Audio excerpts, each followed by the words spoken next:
kan tó wáyé láàrin èmi àti àwọn ẹmẹ̀wà mi kan nígbà tá a fi wà ní Ìlọrin, particularly nígbà tá a fi wà nínú ẹgbẹ́ Bàbá Jàbàtà.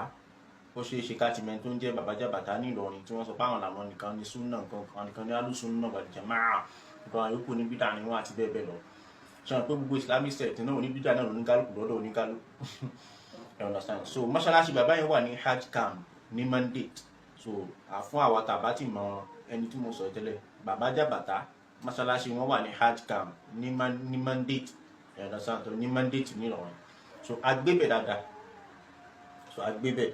So nígbà tí mo fi ń gbébẹ̀ pẹ̀lú àwọn ọmọ kéwú tó kù, lọ́jọ́ kan mo rántí sí nǹkan tó ṣẹlẹ̀ lọ́jọ́ kan tí èmi àtàwọn ẹmẹ̀wà mi tá a jókòó tá a jọ ń sọ̀rọ̀ nípa bí a ṣe ní ìkórìíra tó gbóná tó fún àwọn tí a pè ní oníbídà. Oníbídà yẹn ni pé wọ́n ń pera wọn ní mùsùlùmí ni wọ́n. You understand? So wọ́n kírun, wọ́n yọ zaka, arkanul Islam al-khamsa yẹn wọ́n ń ṣe, wọ́n kírun, wọ́n ṣe gbogbo nǹkan táwọn mùsùlùmí tó kù ṣe. But just because àwọn òròrí kan wà tá a ní pé ó yẹ kò yẹ ká máa fi síbí jẹun or something like that, so àwọn èèyàn fi síbí jẹun àbáwọn nǹkan kan tó yẹ sí pé very tiny, so ibi tí a ti gbọ́ra wáyé, so àwọn èèyàn ti do oníbídà ní ọ̀dọ̀ tiwa yẹn. So àwọn tó ń jẹ́ oníbídà yẹn látara nǹkan tí a rí kọ́ nínú Islam pé àwọn tó bá ti jẹ́ oníbídà náà even kó bá jẹ́ mùsùlùmí ara wa a gbọ́dọ̀ kórìíra wọn. So àwọn ń discuss bá ṣe ní ìkórìíra sí àwọn oníbídà yẹn tó. Ẹnìkan la wá ń lò as an example lọ́jọ́ yẹn, wọ́n pè ní ẹni Afa Abdul Fattah Sarumi.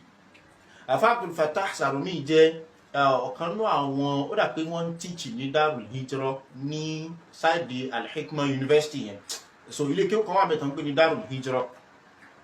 You understand? So bóyá wọ́n teach bóyá wọ́n teach mi mọ̀, ó dà pé wọ́n teach ṣá.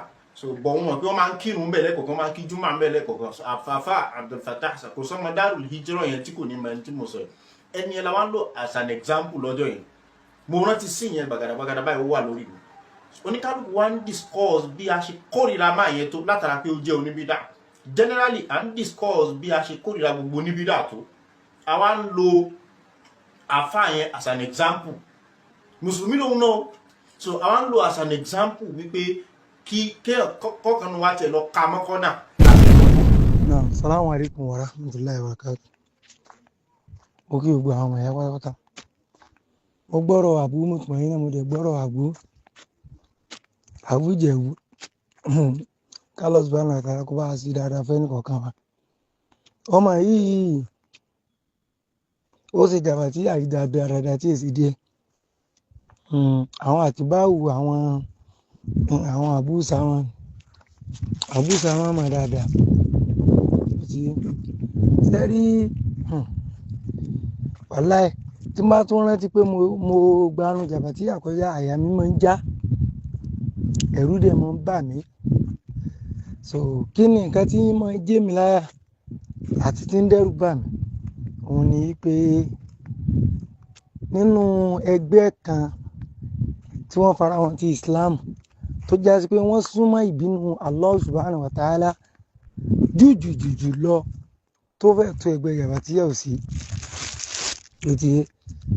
Ṣé wàá rí àdánwò kan tí Allah máa ń ṣe fún àwọn ẹrú ẹ̀, which is àwọn tí wọ́n bá jẹ́ pé wọ́n lé nínú ẹgbẹ́ yẹn púpọ̀.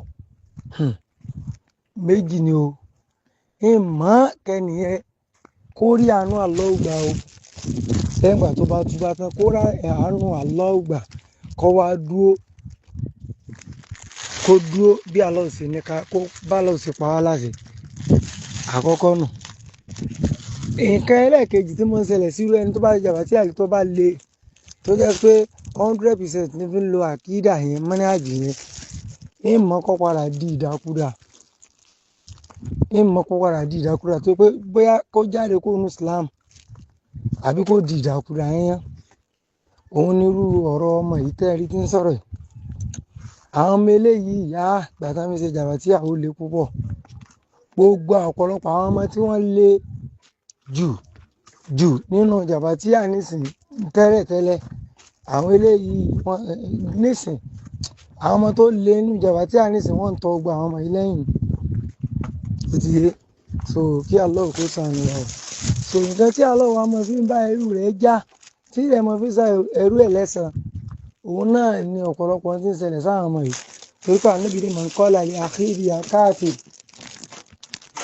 ẹnikẹ́ni tó bá pọ̀ ọmọ ìyá rẹ̀ ní kèfèrí ànábì ní faqad ba'a biha ahaduhuma kèfèrí yẹn ó ti jọ́ràn yẹn kó ṣẹlẹ̀ sẹ́nìkan náà yín méjèèjì ń kánà ká mọ̀ kọ́ọ̀lì tọ̀ tó ayé pé ń tó pé bó ṣe jẹ́ náà nù tọ̀ kèfèrí wọn ó mọ̀ ni wàyí lá rọ́jà àti àlẹ́ yìí tí ó padà sórí yẹn náà ni tí ọba ti jẹ́ pé nǹkan yẹn ó àǹfíṣẹ́ ẹ lọ kí òun so nǹkan yẹn ó wà lára ẹni yẹn tó fi yé Abu Sufyan náà nù bá Abu Sufyan ká jẹ jáde nínú Jabatíyà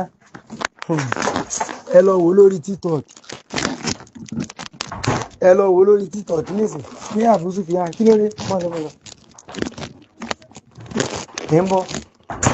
wọ́n bọ̀ so ẹ lọ wo Abu Sufyan lórí TikTok wàláhì ẹ mọ̀ wò pé Abu Sufyan náà nì wàláhì yóò yà yín lẹ́nu pé Abu Sufyan náà nì ó lé o torí pé ẹgbẹ́ Jabatíyà àdánwò ńlá tí mo ṣẹlẹ̀ síyàn gbogbo àwọn ẹrúsìn Allah tó yẹn ń pè kèfèrí tá ló bá báyìí lò pẹ̀lú déédéé rẹ̀ ẹni yẹn náà bí ó bá múra yóò kú kèfèrí kó tó kú o yóò di kèfèrí yẹn kó tó kú o òun lèmi máa ń bẹ Allah kó fi sọ rẹ̀ sọ wa kúrò nínú aburú ẹgbẹ́ yẹn wàláhì ojoojúmọ́ lèmi máa ń ṣe táwọ́bà lọ sọ́dọ̀ Allah wàláhì ẹ wo àwọn tó wọ́n ti kú tẹ́ ti lẹ̀ kó kèfèrí mọ́ ẹ wo àwọn tó wà láyé òun ló fi dàbí pé èèyàn ò dákẹ́ èèyàn fi ń ṣàlàyé tó èmi ti kó ọ̀run lórí wọn o kéèyàn wá tú àṣírí wọn kó sọ gbogbo aburú tí wọ́n ń dánwò nínú ẹgbẹ́ yẹn a lè dúpẹ́ fún Allah tá ló fún wa sí tá a rí díẹ̀ sí ń bẹ́ alhamdulillah ẹgbẹ́ Jabatíyà lè Jabata gangan àfi tá a lọ bá tí àánú Allah bá lépa bá lókù òun gan ó súnmọ́ kó rí ìbínú Allah kó tó kú ó le gan nípa sẹ́rà ọ̀tọ́mọ yìí ń sọ yìí ọ̀rọ̀ òdodo ni o. Medina Online Madrasa, we are booming. Learn Quran Arabic. No dulling. Inside your room. Call or WhatsApp 08133 258 671. Al Medina Day for you.